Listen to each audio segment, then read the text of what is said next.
Shri Prashant, Trump അധികാരത്തിൽ വരാൻ ഇനി നാളുകൾ മാത്രമാണ്.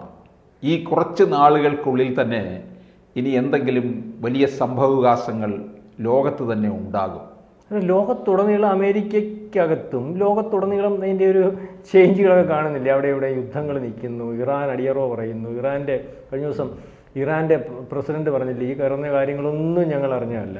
ഈ എന്തുവാ, ഹൂത്തി അങ്ങനെയല്ല, ഹമാസ് അങ്ങനെയല്ല, ഹിസ്ബുള്ള അങ്ങനെയല്ല, ഞങ്ങളുമായിട്ട് യാതൊരു ബന്ധവുമില്ല. ഈ പറയുന്ന പോലെ ഇനി അദ്ദേഹം പറയുന്ന പോലെ എല്ലാം പറഞ്ഞ് കേട്ട് ഞങ്ങൾ നടന്നോളാം എന്നുള്ള കഴിഞ്ഞ ദിവസം കണ്ടില്ലായിരുന്നു.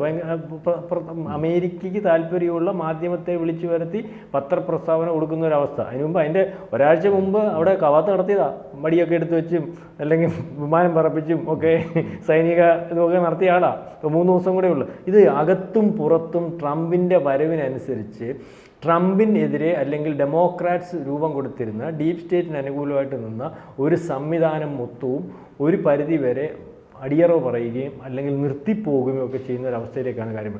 അതിന് ഉദാഹരണമാണ് ഹിൻഡൻബർഗ്. ഇന്ന് അദ്ദേഹത്തിൻ്റെ ഒരു പോസ്റ്റ് അല്ലെങ്കിൽ വന്നിട്ടുണ്ട്, ഞാൻ നിർത്തുന്നു, എൻ്റെ പ്രസ്ഥാനം പൂട്ടുന്നു. ഹിൻഡൻബർഗിനെ പറ്റി സാറിന് അറിയാമല്ലോ. ഹിൻഡൻബർഗ്, നമുക്ക് പരിചയമുള്ള ഹിൻഡൻബർഗ് എന്ന് പറഞ്ഞാൽ അദാനിക്കെതിരെ ഒരു റിപ്പോർട്ടുമായിട്ട് വരുന്ന ഹിൻഡൻബർഗ് 2024 അദാനി എന്ന് പറയുന്ന അന്ന് $150 ബില്യൺ ആസ്തിയുള്ള രണ്ടാമത്തെ ലോകത്തെ കോടീശ്വരനായിട്ട് വരാൻ സാധ്യതയുള്ള ഇന്ത്യൻ വ്യവസായി, തട്ടിക്കൂട്ട് വ്യവസായിയാണ്. അദ്ദേഹത്തിൻ്റെ കമ്പനികളൊക്കെ വ്യാജമാണ്, അദ്ദേഹത്തിൻ്റെ ഷെയറുകൾ വ്യാജമാണ്. അദ്ദേഹം വ്യാജ കമ്പനികളുണ്ടാക്കി ഷെയറുകൾ പ്രചരണം നടത്തി. അദ്ദേഹത്തിൻ്റെ പ്രചരണം, ഈ പ്രചരണം നമ്മളുടെ ബഹുമാന്യനായ പ്രതിപക്ഷ നേതാവും ഇവിടുത്തെ പ്രതിപക്ഷം കൂടി ഏറ്റെടുത്ത് വളരെ വലിയൊരു വാർത്തയാക്കി, ലോകം മൊത്തം ചർച്ചയാക്കി.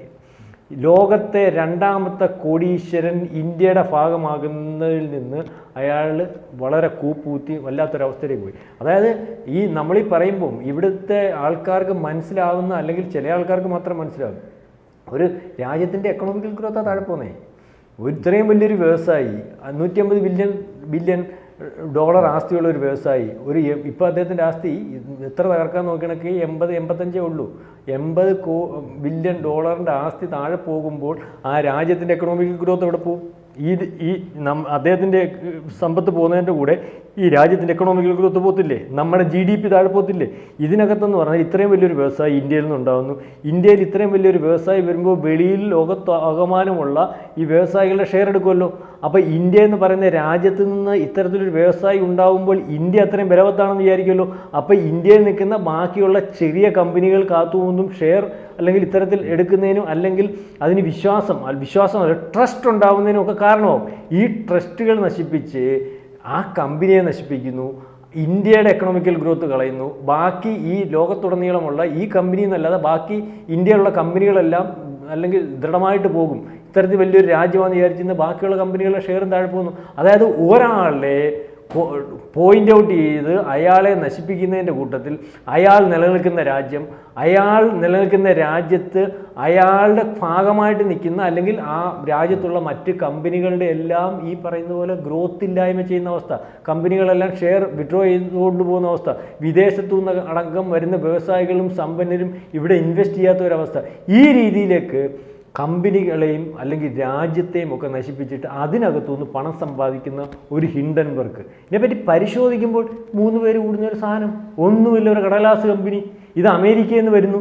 അതിന് ഈ പറയുന്ന പോലെ റോയിറ്റേഴ്സ് പോലെയും BBC പോലെയും അറിയാമല്ലോ, വാഷിങ്ടൺ പോസ്റ്റ് പോലെയുള്ള ഈ ഡീപ് സ്റ്റേറ്റിൻ്റെ ഭാഗമായിട്ട് നിൽക്കുന്ന, ഡെമോക്രാറ്റ്സിൻ്റെ ഭാഗമായിട്ട് നിൽക്കുന്ന ഇത്തരം കാര്യങ്ങൾ ഇംപ്ലിമെൻറ്റ് ചെയ്യുന്നതിന് വേണ്ടിയുള്ള മാധ്യമങ്ങൾ, ഈ മാധ്യമങ്ങൾ ഇതിന് ഹൈലൈറ്റ് കൊടുക്കുന്നു. നമ്മൾ ഉൾപ്പെടെ ഉള്ളവരെങ്ങനെ വിചാരിക്കുന്നു, അമേരിക്കയിൽ നിന്ന് വന്നില്ലേ, അമേരിക്ക എന്ന് വരുമ്പോൾ ശരിയായിരിക്കും, നമുക്കെല്ലാം അങ്ങനത്തെ ഒരു കാര്യമല്ല. ചില നമ്മുടെ പഴയ അയലത്തച്ഛനെ സുന്ദരൻ എന്ന് പറയുന്ന കണക്കാം. അയാൾ അമേരിക്ക പറയുന്നതുകൊണ്ട് കുഴപ്പമില്ല, അമേരിക്ക അദാനി അവര് അവസാന വാക്കാണ്. അങ്ങനെ ചിന്തിച്ചു പോകുന്ന, അങ്ങനെ തോന്നിപ്പിച്ച് ഈ ലോകത്തെ കൊണ്ടുപോകുന്ന അവസ്ഥയിലേക്ക് അമേരിക്ക എത്ര ആൾ കൊണ്ട് നടക്കുക? ഇപ്പോഴും മാറ്റം വന്നിട്ടില്ലല്ലോ. അതിനകത്തുനിന്ന് നമ്മളുടെ രാജ്യത്തെ, നമ്മുടെ രാജ്യം പറയുന്നതാണ് ശരിയെന്ന് വരുത്തി തീർക്കുന്ന ഒരു ഭരണാധികാരി 10 കൊല്ലം കൊണ്ട് ഉണ്ടായപ്പോഴും അങ്ങനെയല്ല, പഴയ വഴിക്ക് പോയാൽ മതി എന്ന് പറഞ്ഞുകൊണ്ട് ഇവിടുത്തെ പ്രതിപക്ഷവും അല്ലെങ്കിൽ ഈ പറയുന്നതൊക്കെ ശരിയാണെന്ന് പറയുമ്പോൾ അവൻ പറയുന്നത് ഏറ്റു പറയാൻ അവൻ്റെ അച്ചാരം മേടിച്ച് നിൽക്കുന്ന ഒരു രാഹുൽ ഗാന്ധി ഉണ്ട്. ഹിൻഡൻബർഗിനെ പൊക്കിക്കൊണ്ട് വന്നേരാ. ഹിൻഡൻബർഗിന് വേണ്ടി ലോകസഭയിൽ സംസാരിച്ചത് ഈ ഇലക്ഷൻ പറഞ്ഞ് 2022 ഇവൻ ഈ റിപ്പോർട്ടുമായിട്ട് വരുമ്പം ഇന്ത്യയിലെ ഏറ്റവും വലിയൊരു വ്യവസായിയെ തകർക്കുന്നതിൻ്റെ കൂട്ടത്തിൽ 2024 ആ വ്യവസായിയുടെ കൂടെ നരേന്ദ്രമോദി താഴെ ഇറങ്ങുമെന്ന് വിദേശത്ത് പ്രസംഗിച്ച സോറൻസിനെ നമുക്കറിയാം. സോറോസ് പ്രസംഗിച്ചു, 2 പേരെ ഞാൻ പൂട്ടും. ആരെയാ? 1 അദാനി, 2 നരേന്ദ്രമോദി. അത് ഇവിടെ വന്ന് അതുപോലെ പറഞ്ഞു. ആര്? പ്രതിപക്ഷ നേതാവ് രാഹുൽ ഗാന്ധി. അപ്പം അവൻ പൂട്ടുക. അവൻ എന്തിനാ പൂട്ടുന്നത്? അവൻ സത്യസന്ധനാണെങ്കിൽ എന്തിനാ പൂട്ടുന്നത്? അവൻ ആരുടെ ഭാഗമായിരുന്നു? അവൻ മോദിക്കെതിരെ മാത്രമല്ല, അവൻ പലർക്കെതിരെയും കളിച്ചു. ഇവൻ വ്യാജനാണെന്നറിയാം, ഇവനെ കൊണ്ട് കളിപ്പിച്ചതാണെന്നറിയാം, ഇവന്റെ പുറകിൽ ഡീപ് സ്റ്റേറ്റ് ആണെന്നറിയാം, ഡീപ് സ്റ്റേറ്റിന്റെ പുറകെ ഡെമോക്രാറ്റ്സ് ആണെന്നറിയാം. ഇത് രണ്ടും ഈ ട്രംപിന്റെ ഭാഗമല്ലെന്ന് ട്രംപിന് വളരെ കൃത്യമായിട്ട് അറിയാം. ട്രംപ് നോട്ടം വെച്ചു. അപ്പോൾ ട്രംപിന് എന്തും വേണ്ടി പേടിയുണ്ട്? താടിയുള്ളപ്പനെ പേടിയുണ്ടെന്ന് പറയുന്നതൊക്കെ ഈ ട്രംപ് വരുന്നതിന് മുമ്പ് ആരൊക്കെ കച്ചവടം പൂട്ടി പോകുന്നുണ്ടെന്നുള്ള കാര്യം നമ്മൾ ആലോചിക്കും. വന്നു കഴിയുമ്പോഴുള്ള സ്ഥിതിയും കൂടെ വന്നു കഴിയുമ്പോഴത്തെ ഇപ്പോൾ അമേരിക്കയിൽ നിന്ന് വേറെ എവിടെയും രക്ഷപ്പെടുത്തോട്ട് പോകും. ഈ ഏതായാലും ട്രംപിന് ഡയറക്റ്റ് കയറി പിടിക്കും, കാനഡയിൽ പോയാൽ പിടിക്കും. അപ്പോൾ ഈ മറ്റേ നമ്മുടെ ഈ ബംഗ്ലാദേശിലെ അദ്ദേഹം നാടുവിടായിരിക്കുന്ന അമേരിക്കയിലും പോകുന്നില്ല, കാനഡയിലും പോകുന്നില്ല. രണ്ടിടത്താണെങ്കിലും അയാളെ അവിടെ വെച്ചേക്കുന്ന അമേരിക്ക നമ്മുടെ ബൈഡൻ ഉണ്ടല്ലോ, ബൈഡൻ്റെ മുമ്പിലത്തെ ഒരു പ്രധാനമന്ത്രിയുടെ ഒരു ചിട്ടി കമ്പനി നടത്താനാണ് ഇപ്പോഴത്തെ ഏറ്റവും അറിവ്. അത് പറഞ്ഞിട്ടുണ്ട്. കാരണം നമ്മുടെ ഈ രാജീവ് ഗാന്ധിയുടെ ട്രസ്റ്റ് ഉണ്ടല്ലോ, അതുപോലെ ക്ലിൻ്റൻ്റെ അവർക്കൊരു ട്രസ്റ്റ് ഉണ്ട്. ആ ട്രസ്റ്റിനകത്ത് കോടാനുകോടി രൂപ വരുന്നുണ്ട്. ഈ ട്രസ്റ്റിനകത്തുനിന്ന് പൈസ എടുത്ത് ബംഗ്ലാദേശിൽ കൊണ്ടുവന്ന് നമ്മുടെ ഈ മൈക്രോ ഫൈനാൻസ് പോലെ കടം കൊടുക്കുക. എന്നിട്ട് അതിൻ്റെ പലിശ മേടിച്ച് പുള്ളി അവിടെ കൊടുത്തു. പുള്ളി ഒരു മൈക്രോ ഫൈനാൻസ് പോലെ വലിയ ബാങ്കുണ്ട്. ഇത് ട്രംപ് കണ്ടുപിടിച്ചു. ഇത് ടാക്സ് വെട്ടിക്കുന്ന പരിപാടിയാണ്, നിന്നെ ഞാൻ പിടിച്ചോളാം എന്ന് പറഞ്ഞിട്ടുണ്ട്. അപ്പം ഇവിടുന്ന് ഇത് 20 വരുമ്പോഴത്തേന് ഈ കൊച്ചാട്ടനും അവിടെ വിഷയമാണ്. അവിടെ 2 ചാർട്ടേഡ് ഫ്ലൈറ്റ് കൊണ്ടിട്ടുണ്ട്, ഒന്ന് ദുബായിൽ നിന്ന് സിംഗപ്പൂരിൽ നിന്ന്. ഇതിലേത് വേണേലും ഏത് സമയം വേണേലും കയറിപ്പാം. ചാർട്ടേഡ് ഫ്ലൈറ്റ് അവിടെ കിടക്കുക ഈ യൂണിവേഴ്സിന് പറക്കുന്നതിന് വേണ്ടി. അപ്പം ഏത് സമയം വേണേലും കയറി പോകണമെങ്കിലും നമ്മൾ തീരുമാനിക്കണം. നമ്മുടെ എയർ സ്പേസിൽ കൂടെ പാനക്കൊത്തുള്ളൂ. അപ്പം ആ പോകുന്ന വഴിക്ക് ദുബായിൽ ഇറങ്ങി ഫ്രാൻസിലോട്ടേ പാനക്കൊത്തുള്ളൂ. ഫ്രാൻസിന് നാറ്റോ രാജ്യത്തിനകത്ത് വരുന്നതാണ്. പക്ഷേ ഫ്രാൻസിന് ഇച്ചിരിയുടെ ഇതുണ്ട്. കാനഡയിൽ പോയി അന്നേരം പിടിച്ചുകൊണ്ട് വരും, ഇല്ല പൂച്ച കൊണ്ടിരുന്നവരെ വരും. അപ്പം ഇതേ രീതിയിൽ രാജ്യത്തുടനീളം ഈ ബൈഡൻ്റെയും ഡെമോക്രാറ്റ്സിൻ്റെയും നിയന്ത്രണത്തിൽ നടന്നിരുന്ന ഇവർക്കെതിരെ ഒരു വല്ലാത്തൊരു ക്രമമുണ്ടാക്കിയിരുന്നു ഈ ഡെമോക്രാറ്റ്സ്. അതിനെ മൊത്തം ബൈഡൻ പൊളിക്കും, ട്രംപ് പൊളിക്കും. ഈ സമയം അതിൻ്റെ ഏറ്റവും ഇങ്ങേയറ്റം വരെയുള്ള അതിനകത്തൊക്കെ എത്ര പുറകിലാണ് ഇതുപോലെ ഒരു കമ്പനിക്കാരൻ അല്ലെങ്കിൽ ഹിൻഡൻബർഗ് എന്ന് പറയുന്നത്, അവൻ പോലും പൂട്ടിയിട്ട് പോവുക പേടിച്ചിട്ട്. അങ്ങനെ ജയിലിൽ കിടന്ന സുഖമൊന്നുമില്ലല്ലോ സാറേ, വല്ലാത്തൊരവസ്ഥയല്ലേ ജയിലിൽ കിടക്കുന്നത്. അതുപോലെ സാറ് ശ്രദ്ധിച്ചിട്ടുണ്ടോ ഹാപ്പിനെസ് ഇൻഡെക്സ്? എന്തോ സാറേ ഹാപ്പിനെസ് ഇൻഡെക്സ്? ഇന്ത്യയിൽ അങ്ങ് ചിരിക്കുന്നവർ കുറവാണ്. ഇയാളാണ് തീരുമാനിക്കുന്നത് ഇന്ത്യ ചിരിക്കുന്നവർ എത്ര പേരുണ്ടെന്ന്. ബംഗ്ലാദേശിലായിരുന്നു ചിരിക്കുന്നതും കൂടുതൽ. ഇപ്പം എങ്ങനെ ഇരിക്കുന്നു? ഇതുപോലൊരു ഇൻഡെക്സ്, ഹാപ്പിനെസ് ഇൻഡെക്സ്, അതുപോലെ പട്ടിണി കിടക്കുന്നത് എത്ര കൊടുത്താലും. കഴിഞ്ഞ ദിവസം നമ്മുടെ റിപ്പോർട്ട് വന്നു. ഇപ്പം ഇനി ഏതാണ്ട് നമ്മുടെ റിപ്പോർട്ട് അനുസരിച്ച് 5% ആൾക്കാർക്ക് ഇവിടെ പട്ടിണി. പക്ഷേ ഈ യുവമാർ ഇറക്കുന്നതിനകത്ത് ഇന്ത്യ പട്ടിണിയിൽ 170ാമത്തെ രാജ്യമാണ്, അല്ലെങ്കിൽ 190ാമത്തെ രാജ്യമാണ്. ഇവിടെ പട്ടിണി കിടക്കുന്ന ലിസ്റ്റ് അവരാണ് തീരുമാനിക്കുന്നത്. ഇതുപോലെ കുറേ ലിസ്റ്റുകൾ അമേരിക്കൻ ബേസ്ഡ്, അല്ലെങ്കിൽ രാജ്യത്തെ ഇല്ലായ്മ ചെയ്യുന്നതിന്, അല്ലെങ്കിൽ ഹാപ്പിനെസ് ഇൻഡെക്സ്, ദാരിദ്ര്യത്തിൻ്റെ അതുപോലെ എക്കണോമിക്കൽ ഇതൊക്കെ ഇവരങ്ങ് തീരുമാനിക്കുക. എന്നിട്ടൊരു അംഗീകാരമൊക്കെ കൊടുത്ത് ഇവന്മാരുടെ വലിയ പത്രം എന്ന് പറഞ്ഞാൽ മുമ്പേ പറഞ്ഞാൽ BBC, വാഷിങ്ടൺ പോസ്റ്റ്, ഇതുപോലുള്ള പത്രങ്ങളിലൊക്കെ കൊടുത്ത് അങ്ങ് പ്രചരണം കൊടുത്തിട്ട് അതനുസരിച്ച് ഇവിടെ പറയാൻ കുറേ ഈ പറയുന്ന പോലെ രാജ്യത്ത് വിദേശത്തുനിന്ന് ഞാനൊന്നും പറയുന്നില്ല ഫോട്ടോ ആ രീതിയിലുള്ള കുറേ ആൾക്കാർ. ഇപ്പം കഴിഞ്ഞ ദിവസം അദ്ദേഹം പറഞ്ഞു കേട്ടില്ലേ, ഞാൻ BJP ഇപ്പോൾ പ്രസ്താവന AICCയുടെ ഇതിന് BJP എതിർക്കണം, അയാൾക്ക് BJP എതിർക്കുന്ന പണിയുള്ളത്, RSSനെ എതിർക്കണം. RSSൻ്റെ ആശയമായിട്ട് രാഹുൽ ഗാന്ധിക്ക് താല്പര്യമില്ല. പക്ഷേ ഇന്ത്യ മഹാരാജ്യത്ത് എതിർക്കണമെന്ന് പറയുമ്പോൾ അയാളെ പിന്നെ ഈ രാജ്യത്ത് വെച്ചേക്കാവോ? വെടിവെച്ച അങ്ങനെയാണല്ലോ രാജ്യത്ത് പോകിയുള്ള ചില രാജ്യത്തൊക്കെ ചെയ്യുന്നേ. ജയിലിലും പിടിച്ചിടത്തില്ലല്ലോ, അന്നേരം വധശിക്ഷ നടപ്പാക്കത്തില്ലേ? ഇയാളെന്തോ ഇല്ല പണ്ട് പറഞ്ഞ പോലെ ക്യാപിറ്റൽ പണിഷ്മെൻ്റ് അല്ലേ പുള്ളിക്ക് കൊടുക്കേണ്ട തരത്തിൽ? ഇന്ത്യക്കകത്ത് ഒരു പ്രതിപക്ഷ നേതാവ്, ഇന്ത്യയുടെ ഭാഗമായിട്ട് നിൽക്കുന്ന, അല്ലെങ്കിൽ ഇന്ത്യയുടെ ആദ്യ പ്രധാനമന്ത്രിയുടെ നെഹ്റു കുടുംബത്തിൻ്റെ ഭാഗമായിട്ട് നിൽക്കുന്ന ആൾ പറയുക ഇന്ത്യക്കെതിരെയാണ് ഞാൻ പ്രവർത്തിക്കുന്നത്. എൻ്റെ അർത്ഥം എന്തോ? ആ പറയുമ്പോൾ തന്നെ അകത്തിടാം, അതിനകത്ത് വേറെ ന്യായമൊന്നുമില്ല.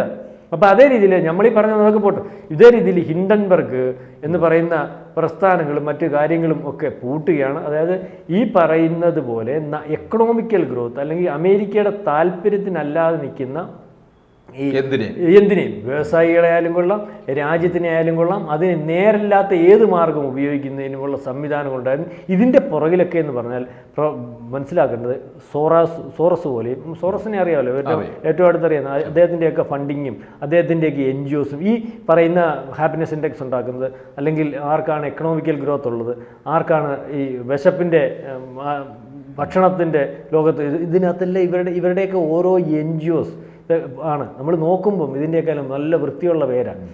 സാറിന് അറിയില്ല പ്രശാന്ത് ഭൂഷണിൻ്റെ പല NGOസിനകത്തും പ്രശാന്ത് ഭൂഷണെ പറ്റി നമ്മളൊക്കെ ഇന്ന് ഒരു കാലത്ത് എങ്ങനെയാണ് ധരിച്ചിരുന്നത്? ഡീറ്റെയിൽ ആയിട്ട് ഇപ്പം മാധ്യമപ്രവർത്തനത്തിൽ നിൽക്കുമ്പോഴും നമ്മൾ ചില കാര്യങ്ങളും അന്വേഷിക്കുമ്പോഴില്ലയോ പ്രശാന്ത് ഭൂഷൺ ശുദ്ധനായ മനുഷ്യനാണെന്ന് വിചാരിച്ചേ വക്കീൽ പണി, അല്ലെങ്കിൽ വക്കീൽ പണിയുണ്ട് കാശ് മേടിക്കുന്നതിൽ ഇദ്ദേഹത്തിൻ്റെ മകനാണ് ആരുടെ ശാന്തി ഭൂഷൻ്റെ അല്ലേ, അല്ലെ നല്ല മനുഷ്യനായിരുന്നു, നിയമമന്ത്രി അങ്ങോട്ടൊക്കെ ആയിരുന്നു, അദ്ദേഹത്തിൻ്റെ മകൻ നല്ല മനുഷ്യൻ. അദ്ദേഹത്തിൻ്റെ പല NGOസും ആരാ ഫണ്ട് ചെയ്യുന്നത്? സോറസാണ് ഫണ്ട് ചെയ്യുന്നത്. അദ്ദേഹം ആലോചിക്കുന്ന അല്ലെങ്കിൽ അദ്ദേഹം കൊടുത്തിരിക്കുന്ന ന്യായമാണെന്ന് കാണുമ്പോൾ രീതിയിൽ പല കേസുകൾ ഇവിടെ കൊടുക്കുന്നില്ലയോ? EVM കംപ്ലൈൻ്റ് ആണ്, അല്ലെങ്കിൽ ഇവിടെ ജനാധിപത്യ സമയത്തിനകത്ത് സംശയമുണ്ടാകും. ഇത് കൊടുക്കുന്ന വ്യക്തിയെ എങ്ങനെയാണ് ക്രിയേറ്റ് ചെയ്ത് നിർത്തിയിരിക്കുന്നത് സാറേ? ഏറ്റവും ന്യായമായിട്ട് ജീവിക്കുന്ന ഒരാൾ, സത്യസന്ധമായിട്ട് കാര്യം പറയുന്ന ഒരാൾ, ആ രീതിയിൽ ഒരു കള്ളനെ ക്രിയേറ്റ് ചെയ്യുക. ഒരു കള്ളനെ വളരെ കൃത്യമായിട്ട് സത്യസന്ധൻ്റെ മുഖം മൂടിയിട്ട് ക്രിയേറ്റ് ചെയ്യിച്ചിട്ട് അയാളെ കൊണ്ട് ഇങ്ങനെ പമ്പ് ചെയ്യിക്കുക. ഇപ്പം തന്നെ ലോകത്തിലെ സമാധാനത്തിൻ്റെ നോബൽ സമ്മാനം നേടിയവനെയാണ് ബംഗ്ലാദേശിൻ്റെ പ്രധാനമന്ത്രിയാക്കിയത്. അയാൾ എന്തോ ചെയ്തുകൊണ്ടിരിക്കുന്നത്? ഇവിടെ ഹിന്ദുക്കളെ കൂട്ടക്കൊല ചെയ്യുന്നതിന് കൂട്ടുനിൽക്കുമല്ലേ? ഇവിടുത്തെ ലോകത്തുള്ള ഭീകരവാദികളെ മൊത്തവും അവിടെ ഏറ്റവും വലിയ രീതിയിൽ വളർത്തിയെടുക്കുന്നതിന് താല്പര്യം. അയാൾക്ക് ആ അമേരിക്കക്കാരൻ കൊടുത്ത സമാധാനത്തിന് നോബൽ സമ്മാനം രാജ്യദ്രോഹി എന്ന് കണ്ട് ഹസീനെ അവിടെ നിന്ന് നാട് കടത്തിയ ആളിനെ അന്ന് തൊട്ട്, എത്ര കാലം കൊണ്ടുള്ള പണിയാന്ന് നമ്മൾ ആലോചിക്കണം, അന്ന് തൊട്ട് ഇത്തരത്തിലൊരാളെ ഒരുക്കി നിർത്തുക. ആരെങ്കിലും ചോദിച്ചാൽ പറയത്തില്ലേ നിങ്ങൾ ഇയാളെ സജസ്റ്റ് ചെയ്യുന്നത്? നോബൽ സമ്മാനം കിട്ടിയ ആളല്ലേ, സമാധാനത്തിന് നോബൽ സമ്മാനം കിട്ടിയ ആളല്ലേ, പിന്നെന്ത് കുഴപ്പം? അവർ കൊടുത്തതല്ലേ, അതിന് അഡ്രസ്സായല്ലോ. ഇങ്ങനെയാണ് ഈ രാജ്യങ്ങൾ ഓരോ രീതിയിലുള്ള കാര്യങ്ങൾ ഓപ്പറേറ്റ് ചെയ്യുന്നത്. ഇത് ഈ നമ്മളീ പറയുമ്പം ഡീപ് സ്റ്റേറ്റിനെക്കാട്ടിലും അല്ലെങ്കിൽ ലോകത്ത് ഇതുപോലുള്ള രാജ്യങ്ങൾ, കുത്തക രാജ്യങ്ങളെയൊക്കെ ഇതുപോലുള്ള കാര്യങ്ങൾ മറികടന്ന് അതിനെ അതിജീവിച്ച് മൂന്നാമത് ഒരു മോദി അധികാരത്തിൽ വരിക എന്ന് പറഞ്ഞാൽ നിസ്സാരമായിട്ട് നമുക്ക് കാണാൻ പറ്റത്തില്ല കേട്ടോ. കാരണം ഇത് വല്ലാത്തൊരു സമയം, ഇതിനെയെല്ലാം അതിജീവിച്ച് ഇതെല്ലാം ശരിയല്ല എന്ന് വരുത്തുന്ന രീതിയിലേക്കുള്ളൊരു പ്രവർത്തനം, ആ രീതിയിലേക്ക് കാര്യങ്ങൾ ഓപ്പറേറ്റ് ചെയ്യില്ലയോ വലിയ കുത്തകളുടെ മുമ്പിൽ. അപ്പോൾ ആരാ മോദി അല്ലെങ്കിൽ ആ ഭരണാധികാരികൾ? അല്ല ആരാ RSS? നമ്മൾ അവരെ പൊക്കി പറയല്ല, നമ്മളവരുടെ ഭാഗവുമല്ല. അപ്പം ഇത് നമ്മൾ നിസ്സാരമായിട്ട് കാണണ്ട, അതൊരു വലിയ പ്രവർത്തനവും വലിയൊരു ശക്തിയുമാണ്. ഏതായാലും ട്രംപ് വരുന്നു, ഹിൻഡൻബർഗ് ഓടുന്നു, രാഹുൽ സാഹിബ് ഓടുന്നു, എല്ലാവരും ഓടി എവിടെ ചെല്ലുമെന്ന് അറിയത്തില്ല. കൂടുതൽ വാർത്തകളും വിശേഷങ്ങളും നിങ്ങളിലേക്ക് എത്താൻ ABC മലയാളം സബ്സ്ക്രൈബ് ചെയ്യുക, ബെൽ ബട്ടണും അമർത്തുക.